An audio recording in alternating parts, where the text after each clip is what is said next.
Hai semua, perkenalkan nama saya Igusti Ayu Agurti Pramesti, bisa dipanggil Rati. Dan sekarang saya akan menjelaskan mengenai sistema kardiovaskular. Baik, sebelum kita lanjut untuk mempelajari tentang sistema kardiovaskular, khususnya jantung, kita perlu mengetahui beberapa terminologi kedokteran mengenai arah, penamaan arah, dan posisi. Seperti posisi saya, sebelah kanan disebut dengan dexter, dextrum, sebelah kiri bisa disebut dengan sinister atau sinistrum, bagian atas itu bisa disebut dengan superior, dan bagian bawah disebut dengan inferior. Baik, sekarang kita akan mempelajari lebih lanjut mengenai sistem kardiovaskular, khususnya adalah core. Pada core atau jantung, bagian atas itu disebut dengan fascia sternocostalis cordis, bagian yang mengerucut ini disebut dengan apex cordis, dan bagian bawahnya disebut dengan fascia diaphragmatica cordis. Pada organ jantung juga terdapat auricula, atau seperti yang kita tahu auricula itu adalah daun telinga. Nah, di jantung juga memiliki auricula. Selanjutnya, pada peredaran darah manusia, darah yang kaya akan karbon dioksida yang ada pada bagian tubuh manusia bagian atas akan masuk melalui vena cava superior, dan darah tersebut akan masuk menuju ke atrium dextrum. Sementara darah yang kaya akan karbon dioksida yang ada di bagian bawah tubuh manusia, dia akan masuk ke dalam jantung melalui vena cava inferior. Dia ada di bawah sini. Lalu darah tersebut akan melewati valva tricuspidalis yang ini. Lalu setelah melalui valva tricuspidalis, darah akan menuju ke ventriculus.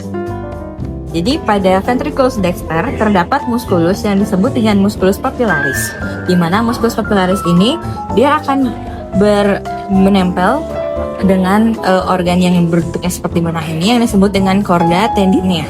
Sekarang tadi berada di ventriculus dexter, dia akan menuju ke paru-paru atau ke pulmo, di mana dia akan masuk ke tracus pulmonari melalui valva pulmonari. Lalu setelah melalui tracus pulmonari, dia akan menuju ke arteri, di mana arteri ini dibagi menjadi dua, yaitu arteri pulmonari dexter dan arteri pulmonari sinister.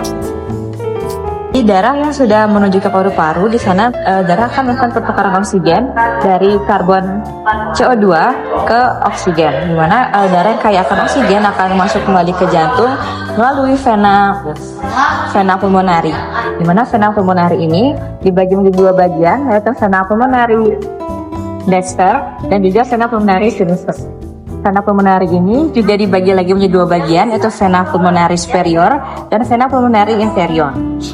Nah, setelah melalui vena pulmonari, darah akan masuk ke jantung melalui atrium sinistrum. Mana setelah melewati atrium sinistrum, darah akan masuk ke ventriculus sinister. Dan juga pada ventriculus sinister juga terdapat valva bicuspidalis.